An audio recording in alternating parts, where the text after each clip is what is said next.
Cruellas nañ ñëw gaa wax ci seen événement kii la fa. maa la gën a fan. ay ca nag keneen ki ñëw beneen invité bi.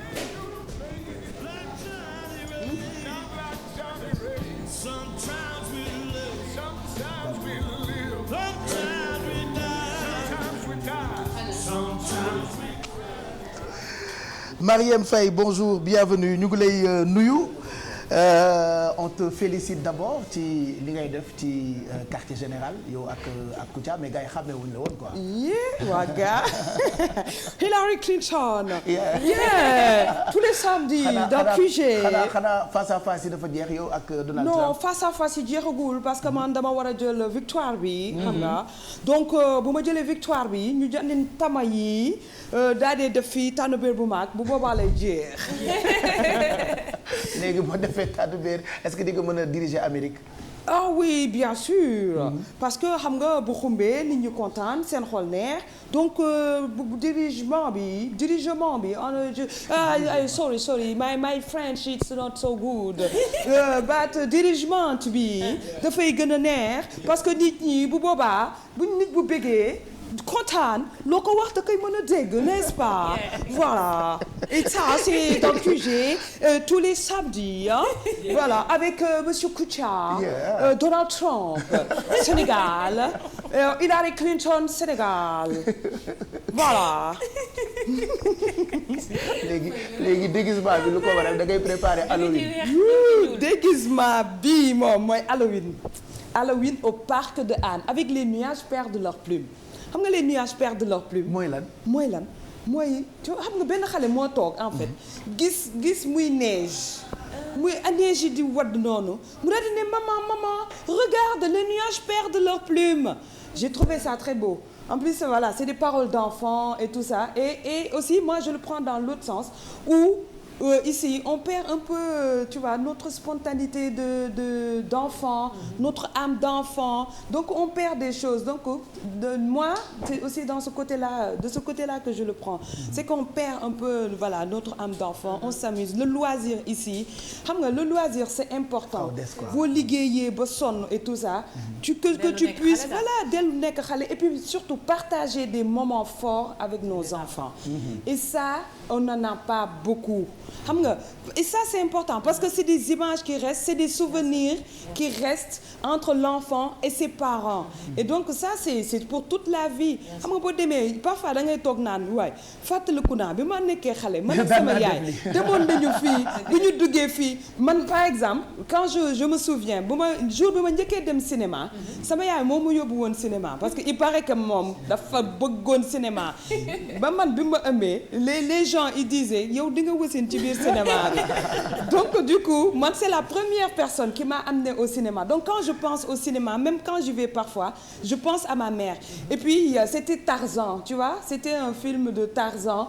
Et puis tout d'un coup ma toog rek dégg salle bi ñëpp di tàccu ma ne sama yaay waaye ñii lu ñuy tàccu mu ne ma zenom bi la. mu ne ma zenom bi bu génnee nit ñi dañuy tàccu. Donc tu vois ça c'est quelque chose. J'étais comme ça. Et voilà, et donc je trouve que c'est important, tu vois, c'est important de partager des moments de loisirs avec nos enfants. Et moi, je suis une grande enfant, j'adore m'amuser, j'adore me déguiser. Xale mag mooy man.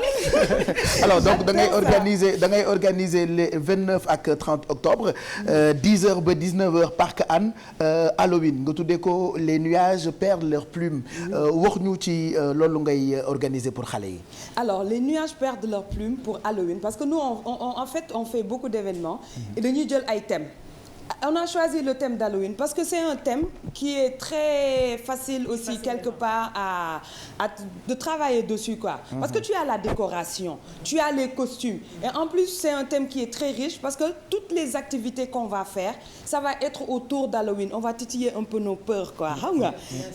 On va faire par exemple la chambre noire qui est tout noir et puis mais on sait pas ce qu'il y a à l'intérieur de. Da ngay dugg rek. Da ngay dugg daal moom boo ñemee duggal boo duggee ñemee nga dugg daal di relever défi bi soo génnee ñu jox la bonbon xam nga léegi y a un labyrinthe tu dois trouver la sortie Et puis il y a aussi le tunnel labyrinthe où les enfants ils vont faire la course. Tu vois, il y a 2 tunnels labyrinthe comme ça. Mais celui qui jàdd koñ bi mu warul jàdd, il va perdre du temps.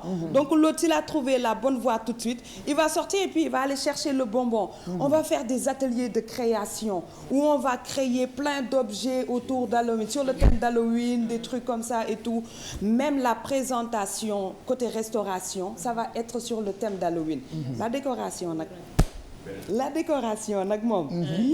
Là je me suis lâchée sur la décoration. Xam nga yow moom de toutes les façons mënuma la parrainer ba pare di def loo xamante ne du noonu. du di def lu ndaw waaw. parce que nag xam nga boo tànnee parrain il faut nag nga def lu tolloog moom voilà. Donc voilà, ça va être ça. Et c'est ça les nuages perdent leur plume vraiment. C'est d'offrir des événements, des activités aux parents, aussi bien aux parents qu'aux enfants. Et c'est pas que Halloween, on est là-bas tous les week-ends, les mercredis, on va faire des centres de loisirs où on va proposer des activités de danse, théâtre, acrobatie, escalade, enfin plein de choses. Et les dimanches, les yendu au parc. C'est-à-dire que Pape Cheikh Diallo, il se réveille le matin, il sait pas quoi faire avec ses enfants. Quand ils dem espace, les nuages perdent leur plume. Les enfants vont s'amuser, les parents aussi vont avoir des activités et puis dans un cadre qu'on n'en a pas à Dakar.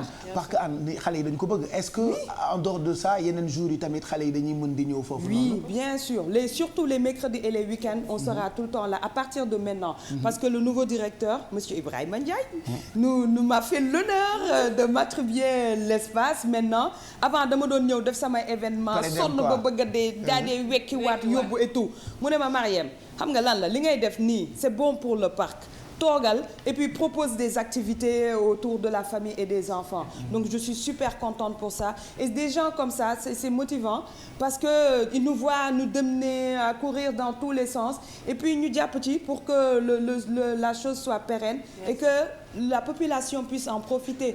Parce que le parc de Hann parfois dañuy gis ay nit ouais mais man musuma dem parc wala gëj naa fa il y a 6 ans wala des trucs comme ça. Moi j'ai de l'événement passé, il y a un monsieur il avait 50 ans, il me dit c'est la première fois que je mets les pieds ici.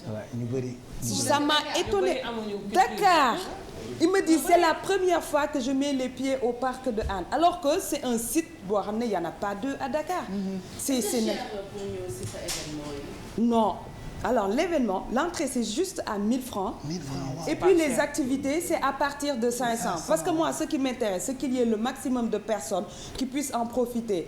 Nos enfants, enfin les parents cherchent des activités pour les enfants. Et ils ne savent pas quoi faire. Wante nag man tamit je fais des activités et je ne vous vois pas. Dëgg la dañuy ñëw nag ma communiquer pas assez. Moi par exemple dañ may woo assez souvent di ma laaj dama yor samay doom fan nañ leen mën a yóbbu fan la xale yi mën a dem ay yan activité moo fi am.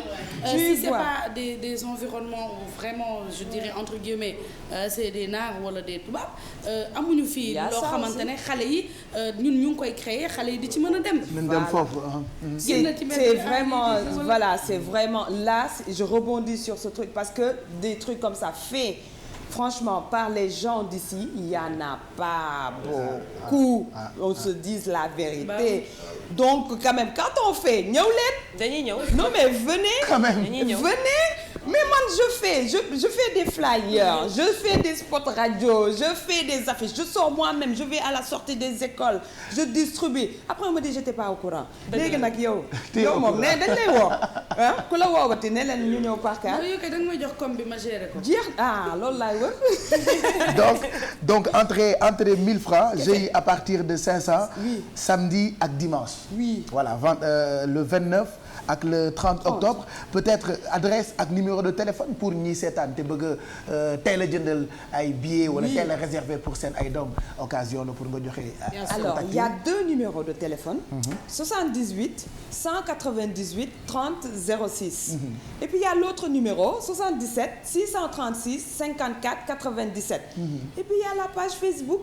Les nuages perdent leur plume. Comme le nom si les nuages perdent leurs plumes, Facebook, tu tapes et puis tu as toutes les informations. Partout. Tu peux aussi envoyer ton mail, comme ça on te met dans notre base de données qu'on est en train d'organiser et tout. Parce que nous, on est des artistes. C'est vrai que nous, les artistes, bon, on se met dans l'organisation et tout, mais on ne le ferait pas mieux que, par exemple, les spécialistes. Hein? Les gens qui s'occupent de la com. Et c'est pas cher. Du tout. Parce qu'on veut que le maximum de personnes puissent en profiter. C'est ça. Bon, ben, merci en tout cas. Kontaan nañu kon on viendra le 29 ak le 30 octobre 10h ba 19h. Mën nañu leen contacter ci 77 636 54 97. Oui. Merci. Mais nag gars yi parrain bi Pape Cheikh Diallo la. Ah oui. Parrain bi moom Pape Cheikh Diallo la. te lui sax il va venir déguisé. dinaa ñëw ak damay déguisé ba pare mu ëndaale sama doom yëpp. yow looloo ma neex parce que damaa njaboot quoi. dinaa ëndaale xale yëpp incha allah. na ñëpp def ni moom. On viendra. Merci beaucoup. En tout cas merci. Sinon rendez-vous samedi ci guddi. Samedi ci guddi bien sûr dans QG. Oui, il arrive à venir dans QG bien sûr.